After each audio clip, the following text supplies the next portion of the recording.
for the men in our lives, Julie, would you agree that a man could possibly get lucky during this time? Absolutely. Yes. She's going to be nuzzling up to him. Millions of American families. And then they came up, it's a word that they came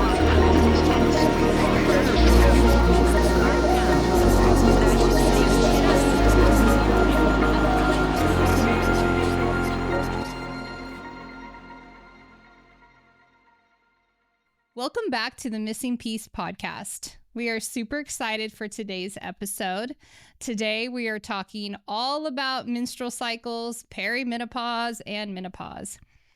We have a lot to cover on this topic, so depending on how long this conversation goes, be prepared. There may be a part 1 and a part 2. And to help us better understand all of this, we have invited our very first guest, Julie Perry, to help us understand all of this a little bit more. Julie is a close friend of mine and is also my functional medicine nurse practitioner.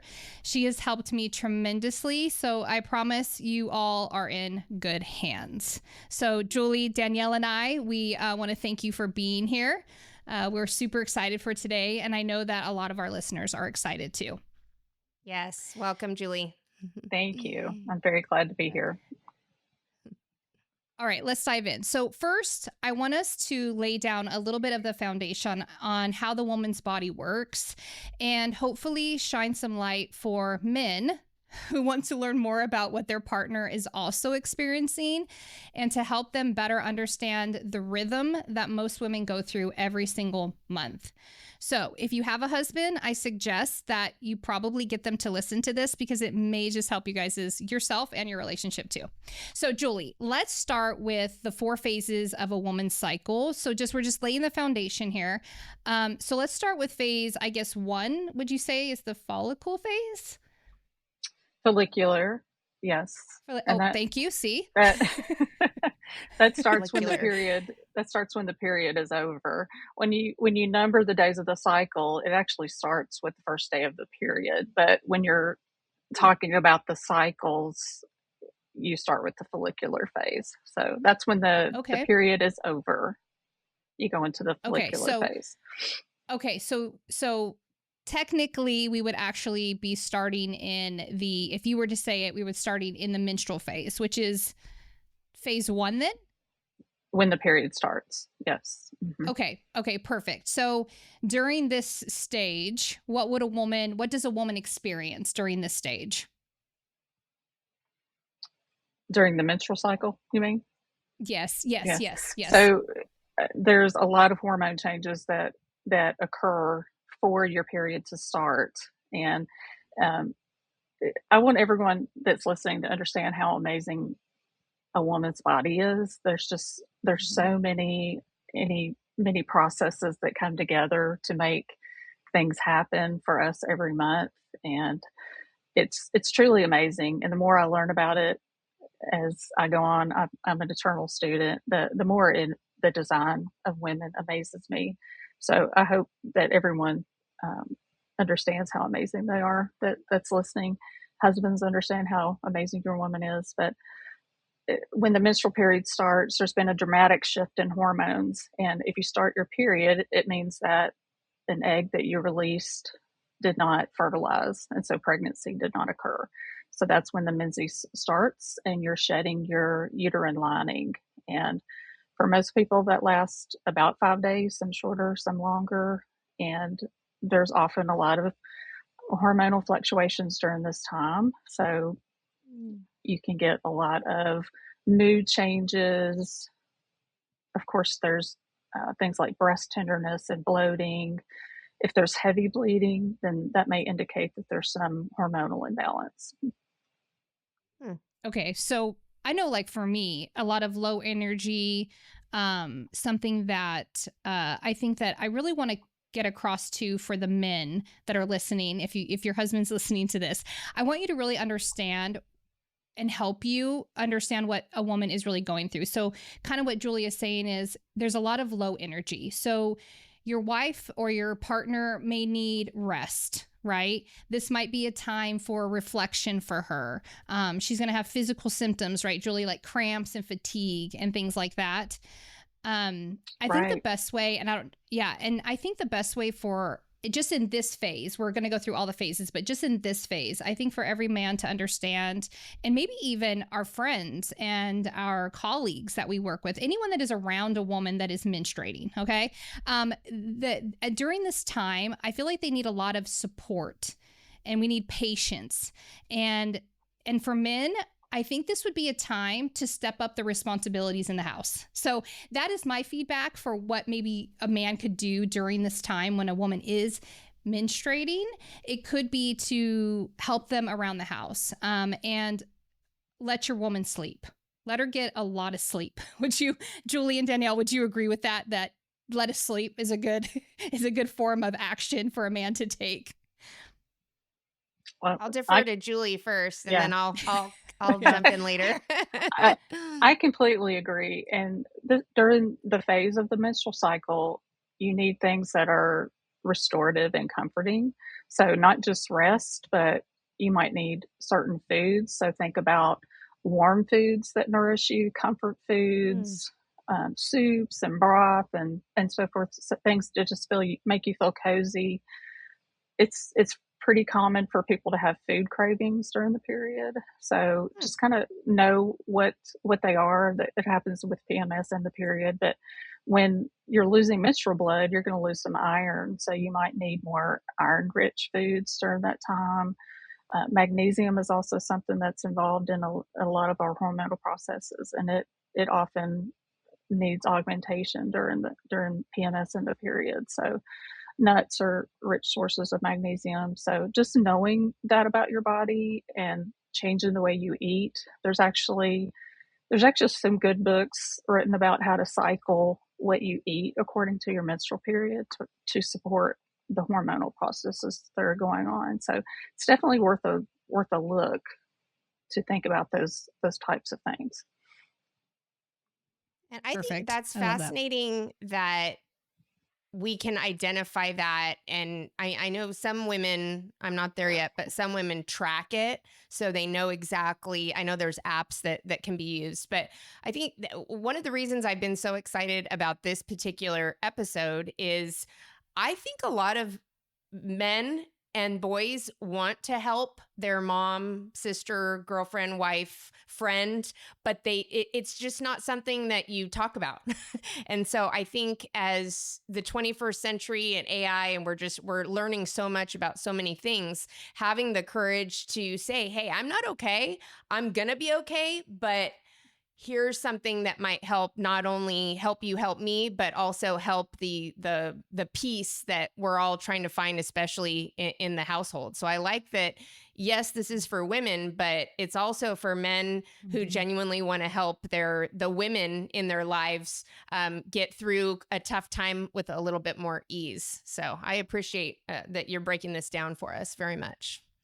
Yeah. And I'm a house full of boys, and it's funny. I was just talking to my 23-year-old, and he was like, Mom, you didn't teach us about any of this. And I said, I know, I kept it away from you. I tried to act like nothing was wrong with me, and I tried to push it down, or I didn't want you to feel like I was sick or something. But I think that they did notice that something was sometimes off with Mom. And him and I have had a lot of conversations about this now, which is, I think a big reason why we're doing this episode too, is so that our young men can start to understand, even in a dating process, when you're dating your girlfriend, like, hey, I really hate to say this, but you all should really know the cycle of your woman. It will really help your relationship. So whether you're 16 or you're 45 or 50 and you're married or whatever, dating, start learning about your partner's cycle. And also we'll get into perimenopause and menopause, but I think this is really important. So yeah, thanks Danielle for sharing that. I definitely think it's important. All right, tell us what the next phase is that the woman's going to go into after she has menstruated. So it starts the follicular phase, which will last until ovulation. And during this time, estrogen is steadily increasing. So it allows the lining of the uterus to thicken up. So during menses, you lose the lining of the uterus, and during the follicular phase, it gradually builds up and it prepares us for ovulation. And there are some signals from the brain to the ovaries to get an egg ready. And that connection between the brain and the ovaries is very important. And then during this time, when we were focusing on more comfort foods and healing and warmth during the period, during this time, we need to think about fresh and light. So keeping your diet light and focusing more on your vegetables, especially cruciferous vegetables. They help you detoxify your estrogen. So you can do a little bit of a shift in your diet. And it might help the way you feel, but our brains love estrogen. So this is why we might feel more energetic and want to do things more, have more of a desire to start things. Okay, perfect. So to recap, so energy is rising after your period. So a woman may feel more motivational, have more clarity about themselves, probably want to feel like they want to start something. They probably feel fresher, kind of like the season of spring. Would it be something like that? That's a good way to put it. Yes. Okay. Yeah. So the season. Okay. So like more energy. Mm-hmm. Yeah, more energy, good for planning, goal setting, starting projects, things like that. So for our partners, what can we tell our partners that this is a good time, something good to do? Something that that I was thinking about this is probably a good time for your partner to want to have, this is probably the best time to have conversations, maybe some vision planning, some teamwork, maybe going on a date night. What do you guys think? What's something good that we can tell our partners that, hey, when the period's over and she's moving, would you guys agree with that? I do. This is a good time to support her if she has something professionally she wants to augment or start, or if there's something that you two want to do around the house. This is a good time to go to Lowe's and look at stuff. Not later in the cycle. So that makes sense her to Lowe's, because I know. I was just gonna say, when I was a small business owner, I worked with a life coach, amazing woman, and she would say something very much like that there are certain times of the cycle that are good for those out of the box thinking and goal planning. And then other times where you might not want to be making big decisions or starting something just because of the level of hormones. So this is connecting some dots for me. This is helping a lot. Yeah. So, okay, Julie, I have a question about this phase. So what's actually happening hormonally in this phase of the cycle? What hormones are higher, lower? Like where are we at during this phase? Estrogen is rising. Progesterone takes a smaller role.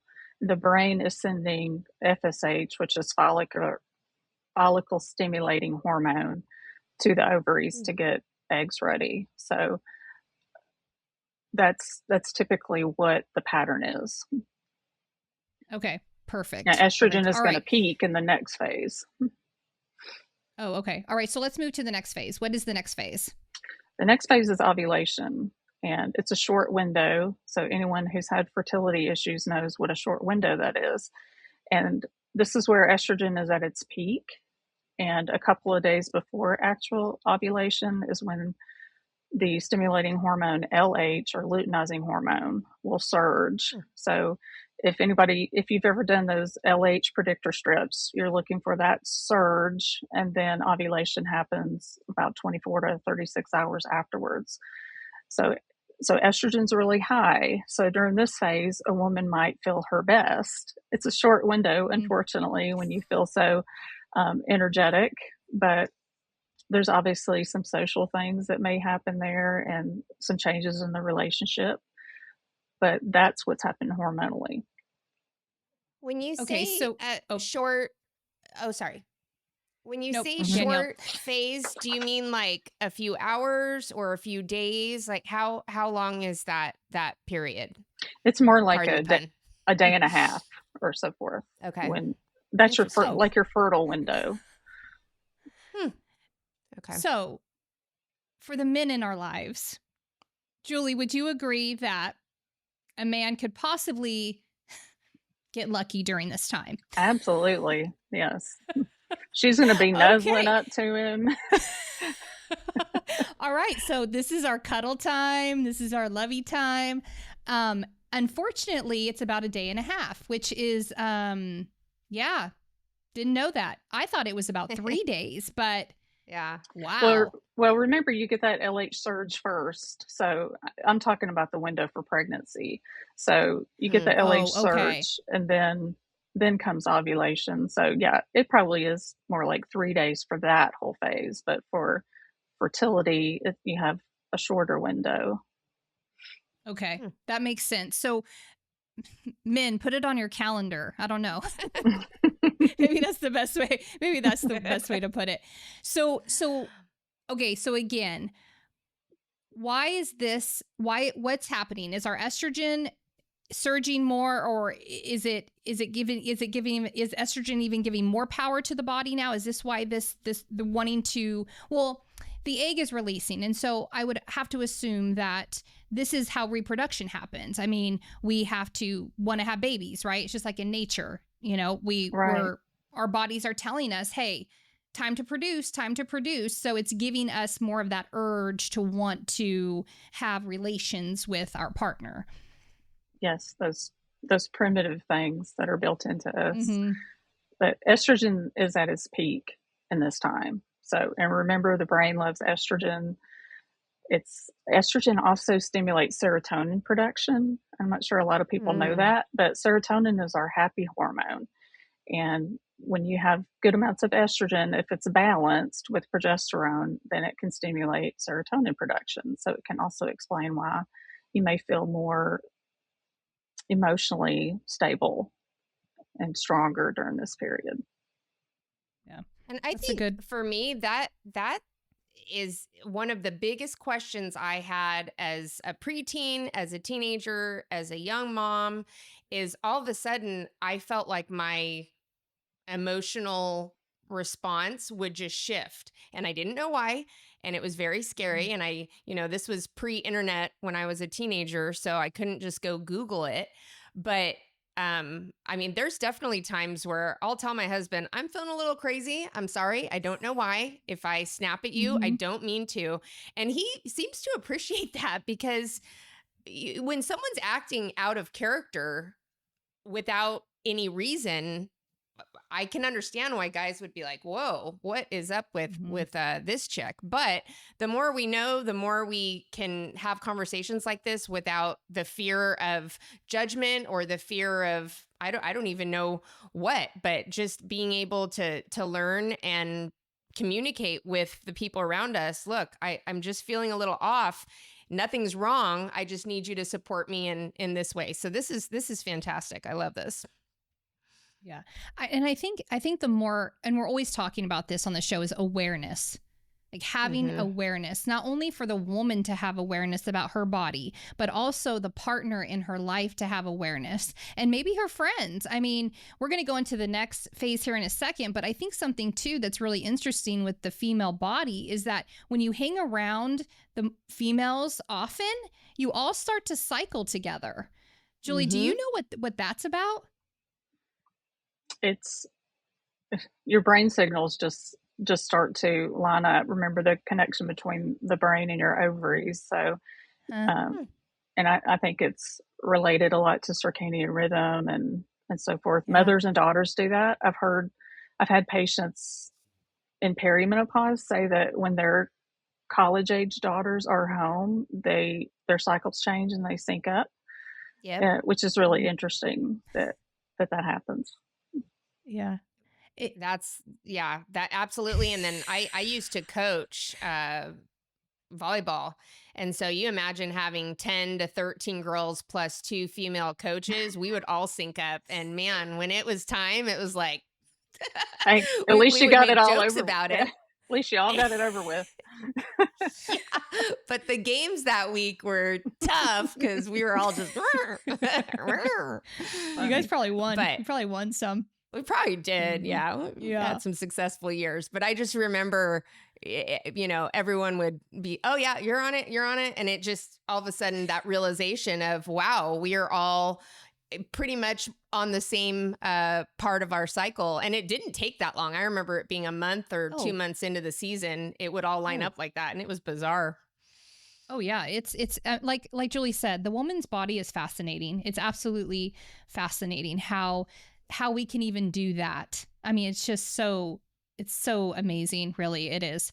Okay, let's move on to, I think we're on the last phase, right? We're moving into the luteal phase. So after the follicular phase, if pregnancy does not occur, so if an egg is not fertilized, then there's a sudden drop in estrogen, and progesterone is supposed to dominate in the luteal phase. There's reasons why that mismatch happens, but it's not so much about what the estrogen falls to as much as it's about the sudden drop. That's what causes PMS symptoms and the hard week that you may have leading up to your period. So it's more about that sudden hormonal change. And this is when the body is again getting ready to menstruate, since a pregnancy did not occur. Okay, so we're going to start feeling, so we start slowing down a little bit. We become, our sensitivity is increasing. I think we're starting to notice something's off. Other people around us are like, she's starting to like not be as happy anymore. And I think as we go into, partners, right? Like partner awareness, like what can I do in this time to help her through this time? And something I really want to pause right here before we go into that, Julie, and talk about now, normally, okay, because we can also talk about PMDD. Is that correct, what I'm calling it? Yes. Mm-hmm. Okay. Premenstrual disorder. Yes. So normally, if you don't have that disorder, how many days does this sort of last right before your period? How many days is this usually before we actually start? Around 3 to 5. Okay. So we're going to have symptoms for about 3 to 5 days normally. Correct. That's what I'm referring to is if you have PMS, it's usually about 3 to 5 days. Remember, estrogen drops, and so that drops the serotonin production as well. So like you said, we slow down, we might be moody, you might not want to go out and socialize, you might not want to do some other things. So this is time to give yourself a little bit of grace, but also to make sure it's really easy to let your nutrition slide during this phase. Like people may just crave chocolate and junk, but it's really important to give yourself nice, clean food, to balance your protein with every meal so you don't get blood sugar fluctuations that exacerbate the PMS symptoms, and also assist your hormone production. During this phase, you want progesterone to go up, so this is a good time to have some sweet potatoes and foods like that help build up our progesterone during this phase. Yeah, I know during this phase, all I want to do is eat Oreos and chips. That's usually a good cue. Mm-hmm. I don't know if it's just me, but I'm finally understanding a lot of those Instagram reels where they have like the different weeks. Do you ladies mind if I show you a couple? They're just fun and silly, but it's making sense to me now. Yeah, not at all. Yeah. Okay. So they're just really quick little 2 little clips, but I know, the algorithm, how it works is you start watching something, you like it, you share it, send it to mom, sister, friends, whoever, and then more of them come up. So the first one I'm going to show you is just this really quick, week 1 kind of shows the energy, week 2, and it goes from excitement to feeling, kind of frisky, to feeling angry, to feeling like you want to eat and drink, all that comfort food. So check it out.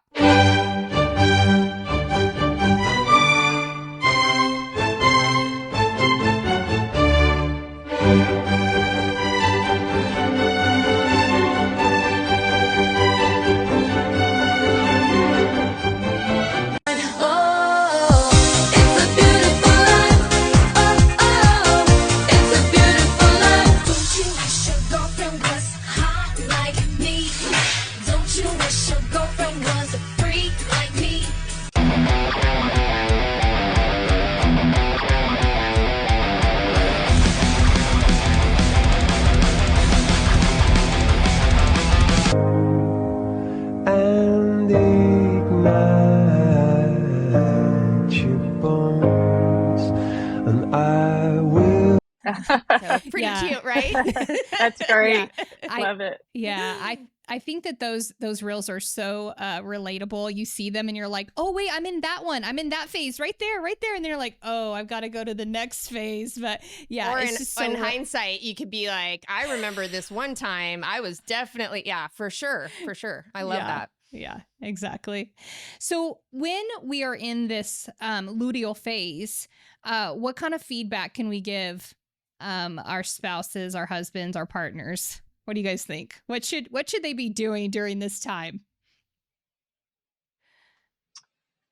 They need to respect boundaries. Like if you say you need to be alone, if you need certain foods, if you need certain things to comfort yourself, if you need to put some decisions off till later, like we discussed earlier, it's okay to say, how about we look at that in the next week or two instead of now?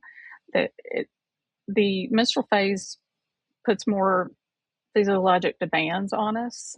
So we even believe that during the period that we need extra calories. It's not a whole lot, maybe like 300 a day, but we need that just for those body processes to occur. So this is an important time to rest, for your partner and your family to be patient with you and respect the boundaries that you set for yourself. This makes a lot of sense to me. And I know this isn't really the topic, but I've heard that men have cycles too, but they're more like 24 hours. Is that, have you heard anything like that for men?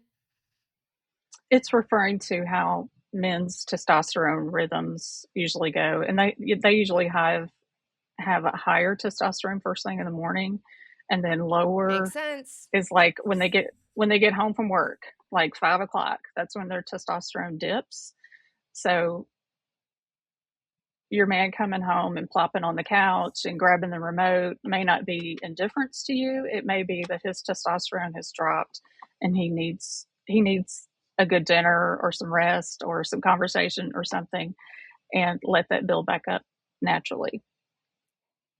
That makes so much sense, because I mean, obviously looking at what my husband does when he comes home, it's almost like the first thing he does is changes his clothes. He takes off his work clothes, puts on his comfies.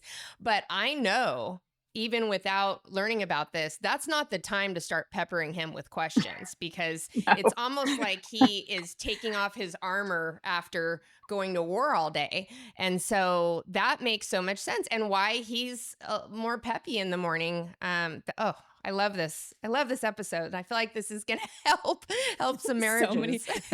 Yeah. And this is probably why our husbands might be more frisky in the mornings than they are later as the day goes on. Their testosterone is dropping, Julie. And so that's what's happening every day. This is happening. Yes, it is. Wow. Oh, wow. Okay. I did not know this. I didn't know that it was a daily thing and how it worked, really. I just thought they were all just kind of even all the time. Interesting. No. Okay. No. And certainly there's circumstances that change it day by day, like a very stressful day, or they didn't have good nutrition that day, something off, they're sick. But for the most part, that's how their testosterone production goes. Wow.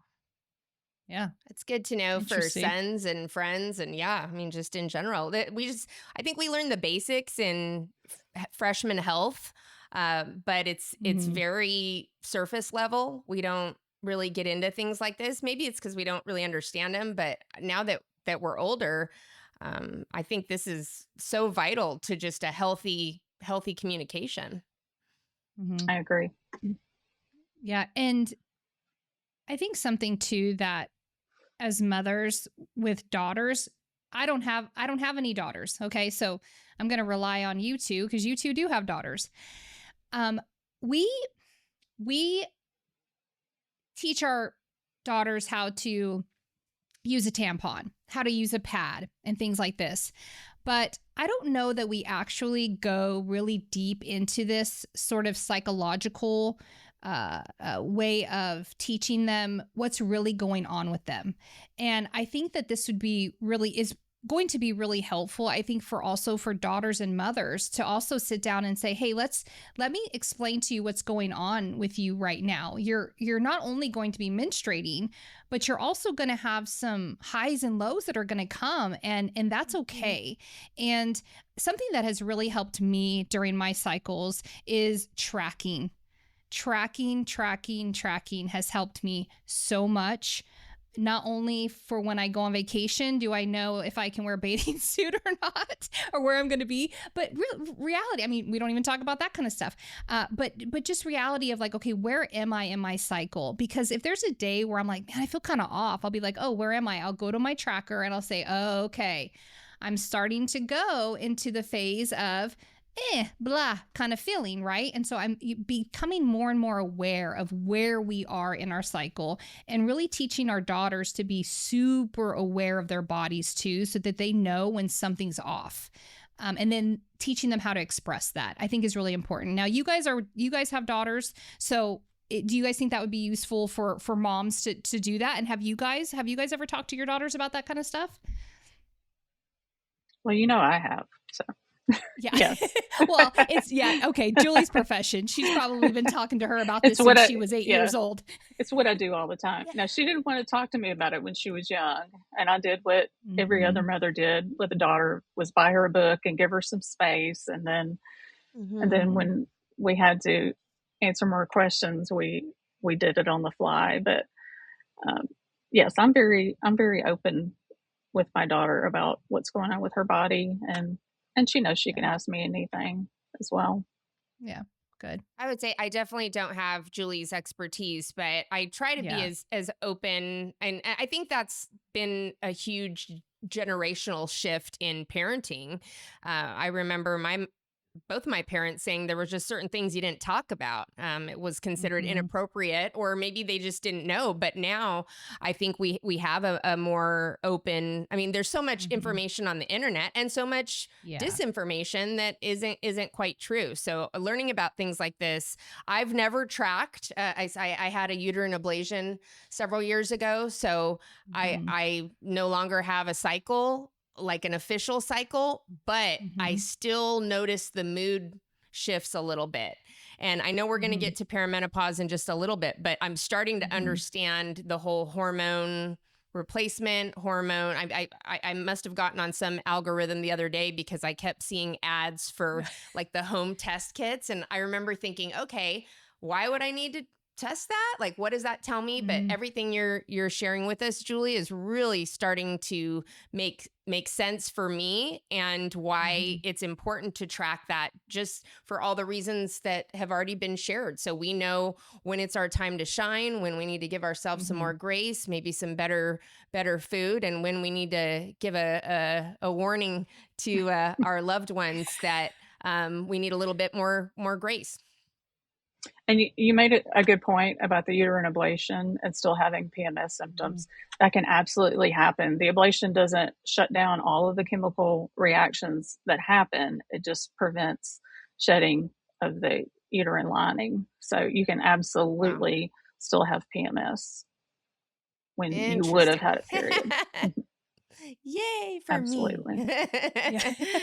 No, I there's something very empowering about womanhood that I just think is just phenomenal to experience. And now that I'm a little bit older and I'm starting to go through, my eyesight's getting worse and stuff like that, it makes me want to learn more, not only so we can share it with other people, but really looking at our day-to-day and week to week, and being more intentional in, like we said, tracking, and then using that information to hopefully make our lives a little bit more relaxing, and find some more peace that we're always trying to find. Yeah, 100%. I agree. 100%. And for some reason, that makes me think about my generation was like the Judy Blume and the Are You There, God, It's Me, Margaret phase. And those were books that talked about things that nobody ever talked about before. And I agree with you, it's empowering to us. So I remember waiting for my period to start because I felt like I was going to become a woman in some respects when it started. And my good friends started before me, so I was a little bit later. But I I had some positive views about it because of all that generationally. So I certainly agree with Brooke that we need to keep it a positive thing and stress to younger women, our daughters, that about how amazing our body is and why the different cycles are necessary, and what the purpose of a woman's body is ultimately. So yeah, I love that. Yeah. I definitely me think too. that I think everybody can really take from that.